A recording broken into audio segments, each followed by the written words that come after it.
Hey everyone, Aaron here with a fresh new gig log. It is time to talk about these 515s, these 808s at a real legit gig where I had almost 400 people, big venue. What are my thoughts? We are going to get into that, but first I want to talk about a couple things that happened this weekend. Like, for example, I figured out what is going to make me quit being a DJ. And it is these goddamn requests. Something happens to the crowd where it's going great, everyone's having a good time, and then all of a sudden they're like, no, I'm the DJ now. And they want to come up and take over. I had a couple of really bad requests come in at a time, and I still really feel like I haven't figured out like the best way to handle it. I want to address it, you know, I don't want to just blow them off, be like, yeah. I also don't want to be like, well, you know, that song's not great, you know, I don't think it's going to fit the vibe, like, because they always want to argue, like, yes it will, it's going to be amazing. I was dealing with like 3-4 bad requests in a row, and then some lady comes up, and I could barely hear her, understand her, and all I heard was like, shuffle. It's like, shuffle, the Cupid shuffle? No, I already played the Cupid shuffle. We shuffled. Where were you? I've already shuffled. We ain't shuffling again. And then she comes around the other side of my booth. I'm like, oh, great, here we go. No, shuffle. Huh, shuffle? Shuttle. Oh, the shuttle. She was wondering when the shuttle was. So I was the asshole.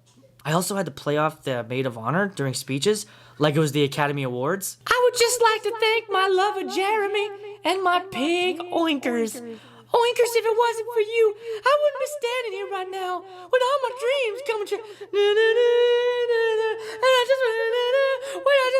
And get your hands off me. Get your hands off me. I always have 2 mics set up. One goes to the speaker, one for me. So when speeches wrap up, I mute their mic, I wrap it up, let them know what's going on next. As I'm doing the wrap up though, I look over and she's kind of like going like this and kind of looking at me. And I was like, and she was the bride's sister. So like, think. All right, everybody. Are you ready to dance? Nothing. No reaction from the crowd. I said, so are we ready to dance? Because that is happening now. DJ. Right, well, we are going to get to the dance. It's just not yet. We got a couple other things we got to get to. Like, she was like saying we're going to dance, and we weren't. We weren't dancing. So I like had to mute, play music to cut her off, and some people drink too much. I will say that during the best man speech, he told a joke I hadn't heard before. He goes, so a lot of people give you advice on how to tell a speech. One of the things is to imagine everybody naked in the room. And then he turned around and looked at the groom and he goes, bro, it ain't that cold in here.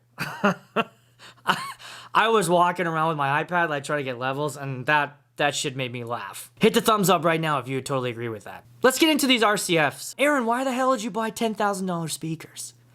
You got Bose? You got the J8s? You just got too much money? I bought them for me. I love RCF. I wanted something a little bit more powerful than the J8s. The J8s are fantastic. If you are looking for a column array speaker that's portable, that sounds great, that's versatile, that takes care of a wedding, the J8s. And I reviewed them. You can watch that review right here after this one's over. I'm doing over 60 weddings this year and events. I want something that'll load up in my car. I'm not a trailer guy. I will be a menace to the road if I got a trailer.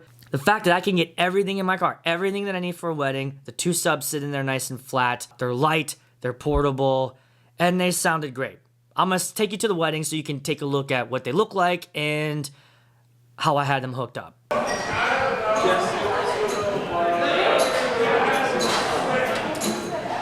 I got these flat XLRs that come all the way down, and then this power con goes down. I've got some gravity clips on the J8 pole, goes all the way down. Then this comes down. This is going to my mixer. That's going up to the top. The white is powering the top, and the blue is powering the whole sub. One other new thing I did was I took my ape stick, my small one, and I stuck it to the top of my booth because I don't have the coins, and I was gonna buy them like an idiot, and I was like, wait, I have this. So this is just on here, and that actually looked great all night long. Fan, Furman. These are the Sennheiser batteries that come with it, and they don't last very long. We got like an hour, and they really start to drain. So I don't know if I'm gonna keep using these. I mean, I literally like burned through 3 of them tonight. Yeah, here they are, the RCF 515s and the 808s. They were great tonight. Nice big room. I got some dance footage.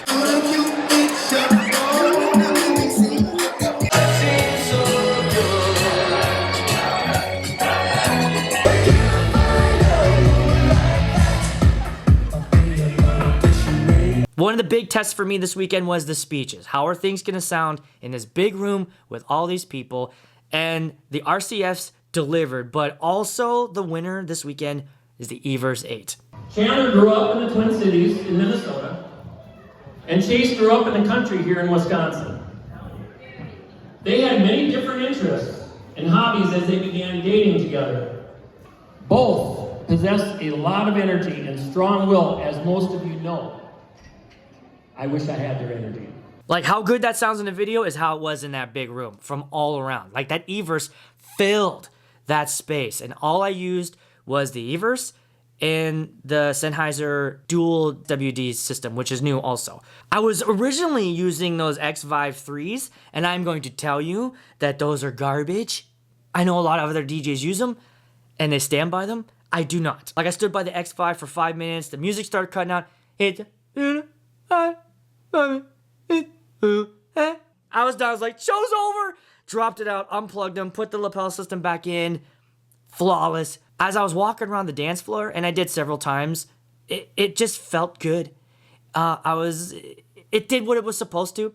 I wasn't like, oh my gosh. And that's okay. I wasn't expecting that. I wanted it to feel good. They were louder and crispier than the Bose system and the J8s.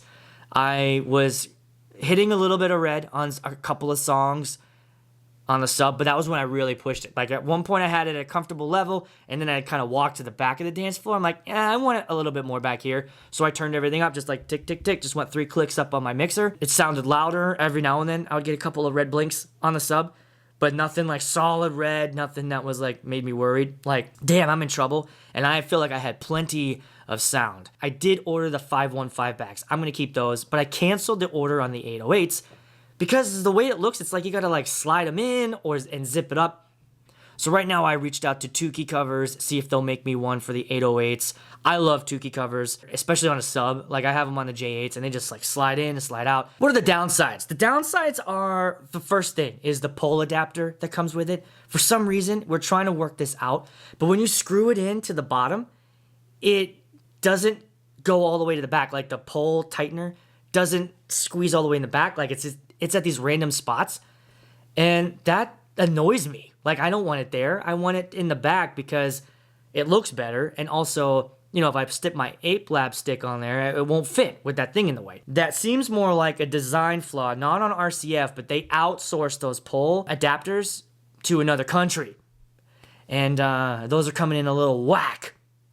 The other negative, these aren't going to be as versatile as the J8s. The J8s have built-in Bluetooth, they got a built-in mixer, they're lighter when they're all set up and you pick it up. I mean, it can be anything. It can do anything you want with that speaker. These aren't.